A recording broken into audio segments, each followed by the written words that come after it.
after this person wrote this comment, you sef don dey think am since, say which day wey this Mr. Seun for TV station go invite Boko Haram to come their station so that they can talk bad more, and Nigeria will believe that station that they are saying it. You can see that Boko Haram is confirming it for us that Peter Obi is a bad person. For all of Tinubu supporters, all Tinubu supporters to go against one person, definitely you yourself, you're supposed to sit down for house and be asking yourself, why are these people against Peter Obi? Peter Obi is not in any maybe like political chairman or anything.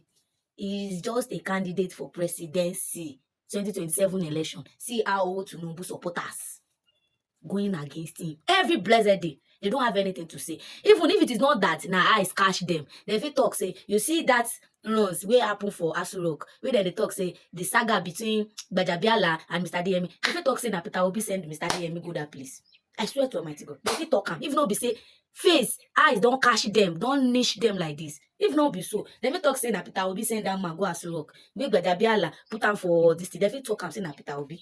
Because at this junction, no politicians from this Tinubu campus, they brought to that bring to that TV station that ever talk good about Peter Obi. All of them, every blessed day. Definitely, this Peter Obi is a truthful person. For all of you to go against that truthful person, that's the reason why you see that one day that Oto want to meet in Nigeria is Peter Obi.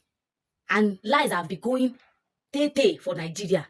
But for Nigerians to now sit down and reason that why is all these politicians going against only this one person? Why?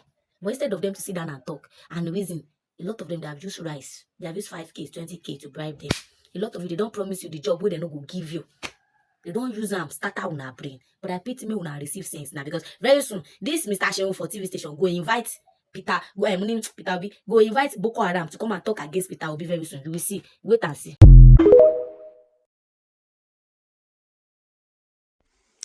Hello, everyone. You know, after listening to this lady, it really got me thinking about what she said, which makes a whole lot of sense. You understand? For anybody who is discerning, if you're just being sincere on the fact, there's a time where you will pause and say, why is it that everybody is focused on Mr. Peter Obi? If Peter Obi truly is not supposed to be the choice, or is not doing the right thing with everybody, or he doesn't have a chance of winning presidency, or he did not win the presidency in 2023, will everybody be focused on him the way people currently are?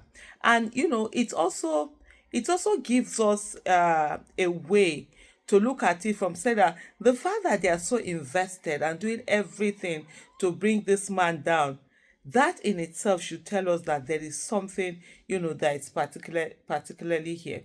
And when people say that, oh, Peter Obi will not get votes in the Southwest, it's very laughable. Peter Obi got votes in the Southwest in 2020. In fact, he won Lagos. Yes, even with the fact that the results were rigged.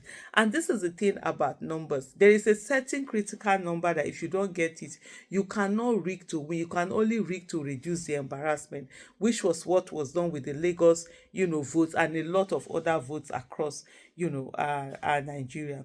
And so in that 2023, he got votes across Southwest, and they were suppressed. And even right now, you can see so many more supporters from that same Southwest, because there are some who genuinely in their thoughts felt that, Tinubu had something to offer. And now that he has gone in there, they've seen that there is absolutely nothing from him, nothing that he has to offer. And at the same time, there is a sense of arrogance, a sense of disconnect with the people, that lack of empathy, and a whole lot more of all other things going on there. And it shows. And so there are people who are standing more and say, you know what, enough is enough. Of course, we expect that there will be this whole talk about rigging and all of that. And then recently, we've also seen situations whereby they're talking about state policing. Don't get me wrong. State policing is something that a lot of people has agitated for. I being one of them. The same way that, removal of petrol subsidy. But the manner and process in which you do something matters a lot. For example, one of the reasons why in I think it was 2011, right? 2011, 2012, that Occupy Nigeria protest happened when former President Goodluck Ebele Jonathan removed subsidy. I didn't participate in that protest because I wanted subsidy to be removed. Because as of that time, before then, I had trailers that were going to Lagos and northern part of the country. So my trailers go from Lagos or from the north, either state in the northern part of the country to Lagos, bring in goods and all of that.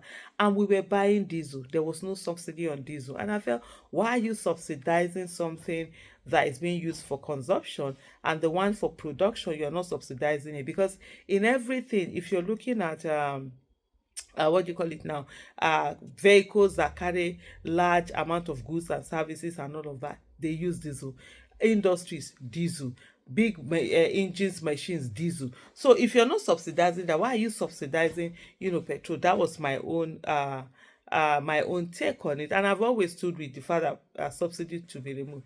But for you to just wake up and just waltz in and just make a pronouncement, remove this subsidy without any cushion in place, without nothing being put to it, to be able to act as a safety net for people, especially citizens who are not as buoyant as others. We have to remember that there are people who, for them, it is on the day that they wake up in the morning. They wake up in the morning, they don't have money. It is when they go that they will go and work, and then they will have what they will use to eat that day.